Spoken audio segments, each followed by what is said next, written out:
ধুবুৰীৰ শলমাৰীৰ বোৱাৰী নিৰুদেশ নাৰী সৰবৰাহকাৰীয়ে বহিৰাজ্যত বিক্ৰী কৰাৰ সন্দেহ ধৰ্মশাল নিৰীক্ষণ চকীত এজাহাৰ দাখিল পৰিয়ালৰ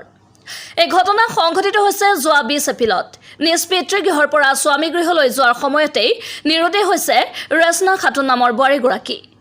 গোলকগঞ্জৰ শলমাৰী প্ৰথম খণ্ডৰ কাছেম আলীৰ জৰি ৰেচনা খাতুনৰ বিয়া হৈছিল ধৰ্মশালা প্ৰথম খণ্ডৰ কাদেৰ আলীৰ সৈতে বৰিগৰাকী নিৰুদেশ হোৱাৰ পিছৰে পৰা পৰিয়ালৰ লোকে বহুত বিচাৰ খোচাৰ কৰাৰ পিছতো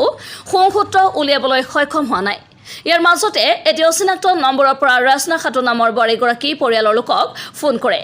ফোন কৰি জনায় যে তাইক প্ৰথমতে গুৱাহাটী তাৰ পিছত বিহাৰৰ সীমানত লৈ যায় সীমানৰ পৰা লৈ যায় ৰাজস্থানলৈ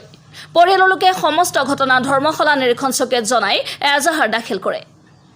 পৰ্বতজোৰাৰ দামপুৰৰ পৰা মুজাহাৰ আলী ৰিপৰ্ট DNews Express 365 আমার শৈলমারি প্রথম ঘন্টা নাম কি কাশেম আলী কি হয়েছে তারপরে আমার বেটিটা 20 তারিখে মানে হারিয়ে গেছে আর কি কি নাম বেটির রেশনা খাতুন কোথা থেকে হারিয়েছে মানে বাপের বাড়ি থাকি যাওয়ার ধরেছে শ্বশুর বাড়ি ওর সেই রাস্তা থেকে না হওয়া হয় তারপর তুমি কি করছেন তারপরে খুঁজলাম কোথা করে এপার ওপার খুঁজলাম ওরা গাঁও খুঁজেছি পাত্তা পাই নাই না পাইয়া 24 তারিখে থানাতে হারিয়ে দিলাম কাউ ফোন করছিলেন কাউ ফোন করা বলি ফোনও নাই জানিবার দেহও নাই মানে সেটা উনি জানে উনি তো করার কোনো পুলিশে কি গেছে পুলিশ করছে বলে হবে এটা মানে কি লোকেশন জানি বাইর করা হবে দেখা ভিড়িয়ে করছে আর কি। বর্তমান আমার সন্দেহ হওয়া লাগছে আমার বেটিটা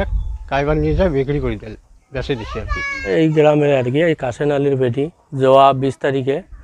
তেখেতৰ সৰু ভাইয়েকৰ লগত ধৰ্মশালাত বিয়া হৈছিল ধৰ্মশালাত যাই থকা অৱস্থাত ৰাস্তাতে কোনো দুৰ্চক্ৰৰে বা উঠাই লৈ যায় উঠাই লৈ যোৱাৰ পিছত আমি 23 তাৰিখে সি ফোন কৰে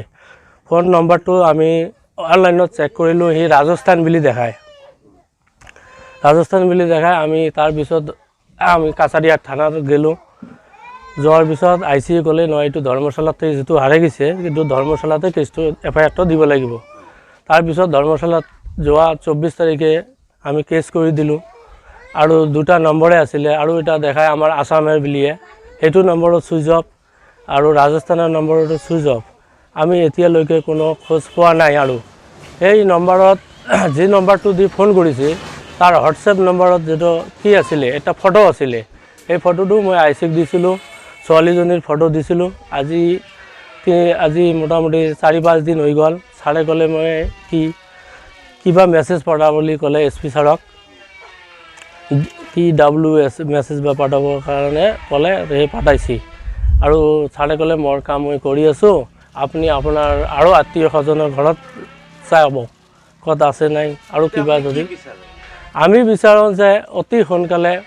আৰক্ষী মহোদয়ৰ ওচৰত জনাওঁ যে অতি সোনকালে তদন্ত কৰি আমাক এই ছোৱালীজনীক উদ্ধাৰ কৰি দিয়ে যেন